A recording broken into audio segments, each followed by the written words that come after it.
Just again, for the record, spell your first name, last name, spell it, title, and then we'll start this over again. Okay, I am Carla Sariñana from the Student Engagement and Leadership Center. I serve as the Cultural Events Student Employee. My first name is spelled Carla, and then last name Sarinana. So go ahead and ask the first question again, please. What does it mean for you to be part of this exhibit? Being a part of the planning process of this exhibition is really a huge honor. I think it's an honor to allow artists to come and represent their culture and represent their part in the El Paso community. I think a lot of the artists that are showcasing here are doing great things around El Paso. So it's great to kind of help them maybe just get their name out to a couple folks who might have not heard of them already. And it's also just a huge honor to represent Black culture in a joyful light. That's something that I learned from Black Student Union and NPHC students. It's just kind of like the importance of representing Black culture through joy and modernity. What do you hope people take away when visiting the exhibit? I hope they take away a little bit of what Black culture is in this region, I would say. As I stated previously, there's a lot of work from local artists. All of the artists here are local to El Paso. So I just think it's a great representation of the talent that we have here. I hope people take a little bit of the experiences that each artist represents through their artwork with them, as well as some information about different organizations that we have in El Paso for the Black community.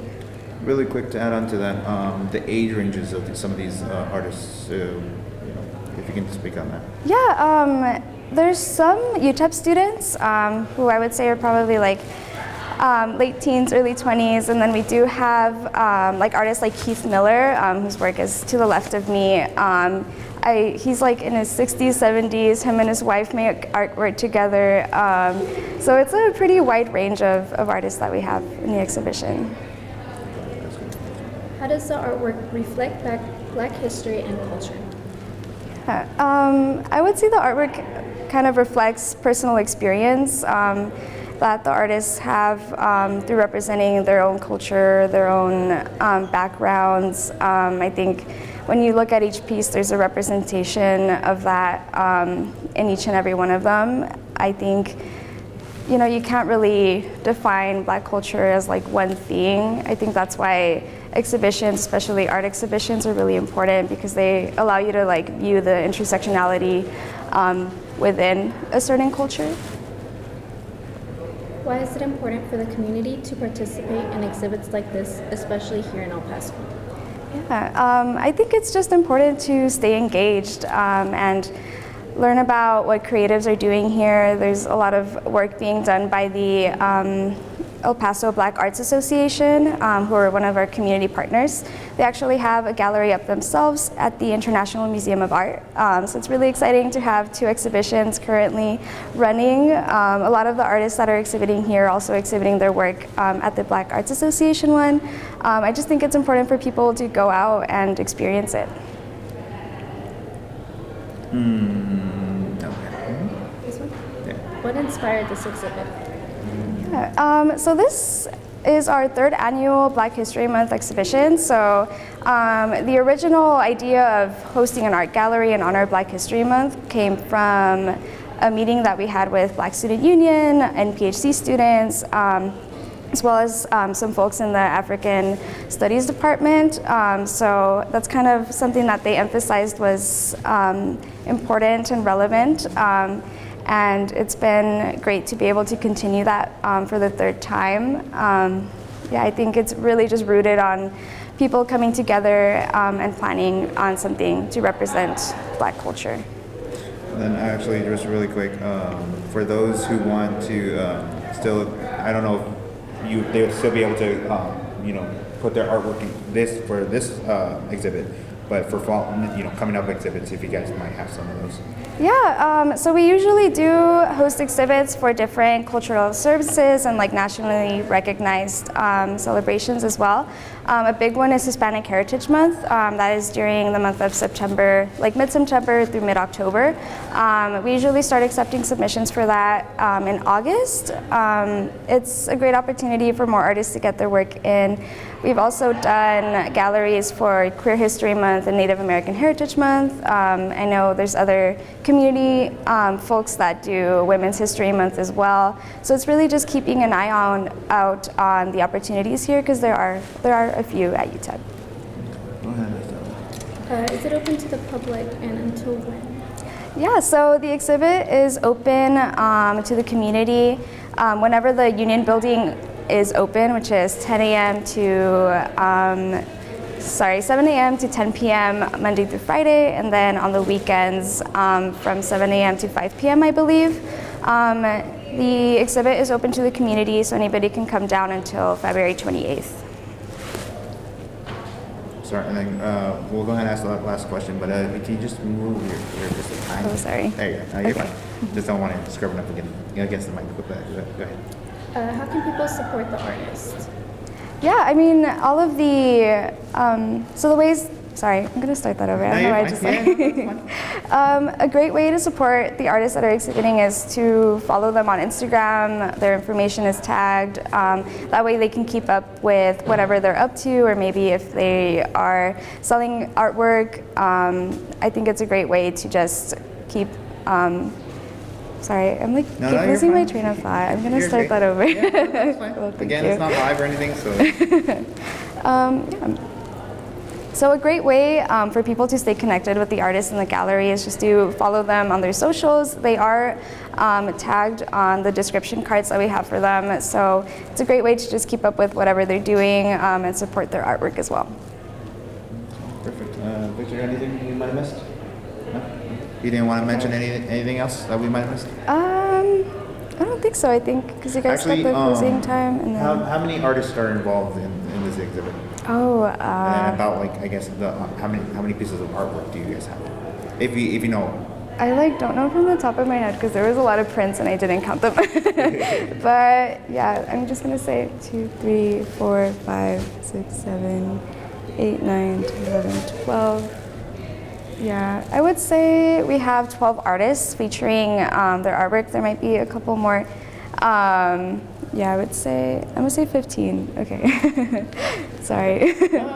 I have the Excel spreadsheet that I made in my brain, but I can't visualize it right now. No, if anything, I mean, I'm pretty sure we can get that information later if anything. Sounds good. I think we're done. Yeah, actually. So we'll just let that roll for about 10 seconds, just to avoid any camera jitter or anything extra. Well, and that way they have enough time to where they can cut it, because it's only 3 or 4 seconds long. That there's a bit up there, and then we'll do a close up right now in a second.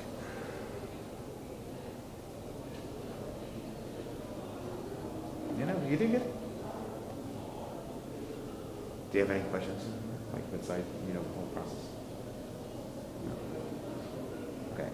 If I had to ask you to create a new question for her that we didn't ask, what would you ask? What are we in? What are we seeing? Think about the people that created these pieces. Kind of like how I did with the ages. And that gives you an idea of it's not just these experienced people coming in, giving them the art or whatever, or being able to show their art. It's awesome.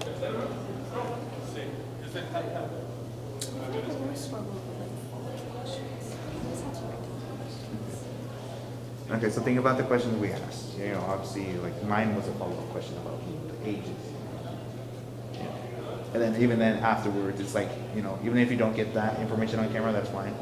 Just because it gives you an idea of of course we can for the reporter or whoever's flipping the story. Because even we flip stories for backpacks and stuff. But so we try to get as much information as we can. And if there's a snippet that we try to follow up on that. little piece of information, you know.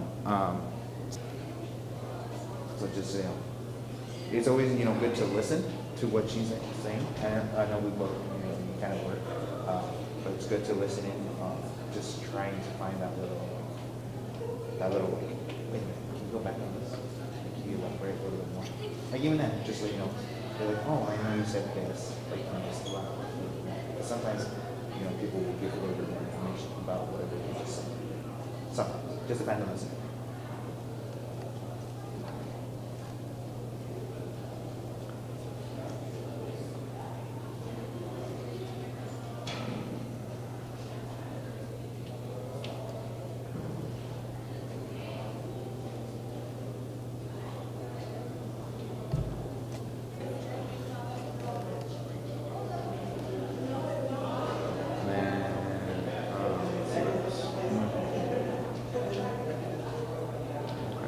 Say, you can always ask, oh, do you know who shop is? Is there one of your favorites? You can always ask those questions. Sometimes they'll ask you something. It just depends on who it is. If it's like an official for the art gallery, they're probably not going to say it. But like, say you got, okay.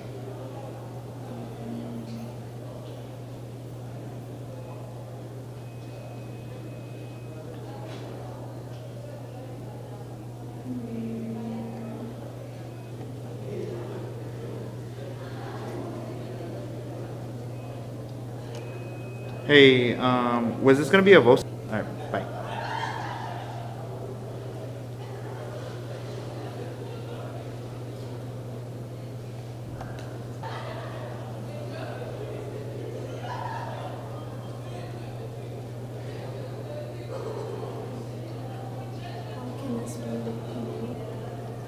Okay. So for that one, what's your favorite art piece? Oh, this one. What is it your favorite? Okay, we got that there.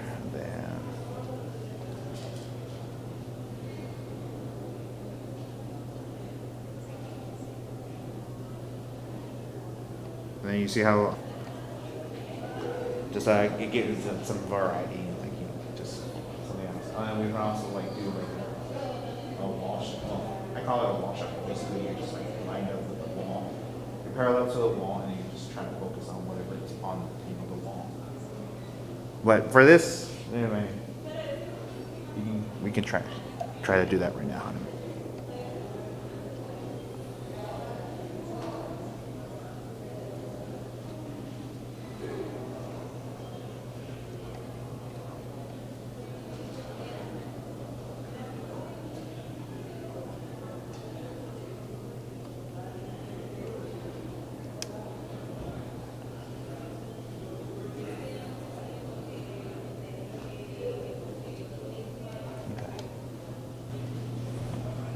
And also, another thing we could do is we can also like, obviously they have names and stuff on the